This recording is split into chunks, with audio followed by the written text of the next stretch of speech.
Quelqu'un dit, pourquoi y a-t-il quoi? Des différences dans les récits des 4 Il dit, évangiles. pourquoi les différences dans les récits des 4 évangiles? La parole de Dieu La parole de Dieu peut-elle contenir des peut-elle contradictions? contenir des contradictions? Alors on va voir quelqu'un qui va dire, parce que le récit n'est pas le même, identique, la parole de Dieu a des contradictions.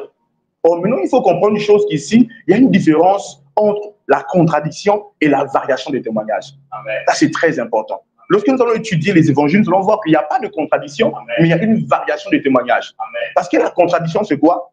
Imaginez-vous, il y a 2 témoins. Il y a un témoin A et un témoin B. Le témoin A, la contradiction, c'est quoi? Le témoin A dit, j'ai vu le corps dans le tombeau. Le témoin B dit, le tombeau est vide. Ici, il y a quoi? Une contradiction. Amen. Vous voyez? Mais si le témoin A dit, le tombeau était vide, et le témoin B dit, j'ai juste vu une robe vide. Vous comprenez? Ou les vêtements posés. Vous savez, quand Jésus était ressuscité, il a plié les vêtements, n'est-ce pas? Amen. Voilà. Quelqu'un dit, j'ai vu les vêtements bien pliés, mais pas Jésus. Et quelqu'un dit, j'ai vu le tombeau vide. Ce n'est pas une contradiction, c'est une variation de témoignage. C'est comme si je demande aux gens, vous qui êtes connectés, qu'est-ce que vous voyez? Quelqu'un peut me dire, je vois quelqu'un avec une chemise. Quelqu'un peut dire, je vois un petit micro.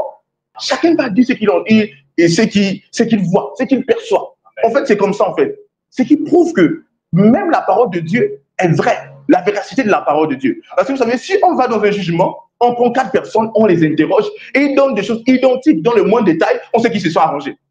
On sait qu'ils se sont arrangés parce que quelqu'un va dire, j'ai vu ça.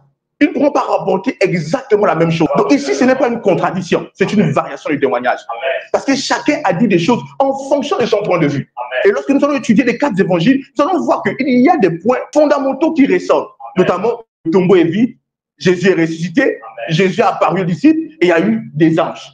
C'est les points qui ressortent. Maintenant, les variations du témoignage, c'est en fonction de ce que la personne trouve nécessaire de rapporter. Amen. Et ça, il faut le comprendre. Ça veut dire quoi? Ça veut dire que, par exemple, là, on va voir Jean qui va dire qu'il a vu Marie de Magdala. Amen. Quelqu'un va dire qu'il y avait Marie de Magdala et une autre Marie. Peut-être l'autre ne trouve pas important d'énumérer les autres. Quelqu'un va dire qu'il n'y avait pas seulement Marie de Magdala, il y avait une autre Marie et il y avait telle. Ça ne veut pas dire qu'il y a une contradiction, c'est une variation du témoignage. Donc là, on n'a même pas besoin d'entrer dans les développements, c'est clair en fait. C'est une variation du témoignage. Amen. Et vous savez, si vous venez devant un enquêteur et vous dites, les gens disent les choses identiques, l'enquêteur va dire qu'il y a un problème. 2 personnes, 3 personnes ne peuvent pas dire des choses identiques lorsqu'il s'agit le fait de rapporter quelque chose qu'ils ont vécu. C'est impossible. C'est impossible. S'ils disaient des choses identiques, on pouvait attester que la Bible est un plagiat. Le fait que ce n'est pas identique, mais qu'il donne des points qui sont complémentaires, on comprend que oui. Donc là, en fait, chacun a eu un point de vue en fonction de la circonstance. Et là, il est en train de rapporter ce qui est important pour lui. Aussi simple. Quelqu'un va dire, par exemple, l'autre a dit, il y a eu un ange. L'autre va dire, il y a eu 2 anges. Ils ont vu 2 anges, 2 jeunes hommes. En fait, c'est en fonction du plus important. Parce que vous savez, si on entre dans les mystères de Dieu, dans le mystère angélique, 2 anges peuvent être là, et un est apparent, parce que c'est celui qui parle, et l'autre est juste là, il ne parle pas. C'est pas si vous comprenez ce que je suis en train de dire ici.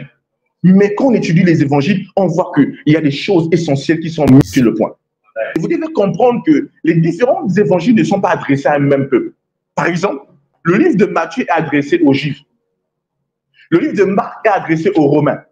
Le livre de Luc est adressé aux Grecs. Et le livre de Jean est adressé à tout le monde. C'est une révélation profonde et spirituelle.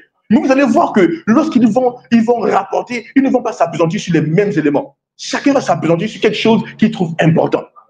Et c'est ce qui fait même la véracité des témoignages. On comprend qu'il y a une complémentarité. On comprend qu'il y a différents points de vue parce que tous ont vu la chose et ont mis l'attention sur ce que chacun trouvait essentiel et important. Donc faites très attention avec le jeu des mots. Vous voyez, aujourd'hui, nous avons tout le monde à un dictionnaire. Vous comprenez? Tout le monde a accès à la connaissance. Quelqu'un ne peut pas te dire que c'est une contradiction. On sait que contradiction, il y a déjà une opposition. C'est 2 points de vue opposés. Mais nous constatons ici qu'il n'y a pas d'opposition. Donc, il n'y a pas de contradiction. C'est juste ce qu'on appelle une variation de témoignage qui atteste la véracité même des textes bibliques. Alléluia.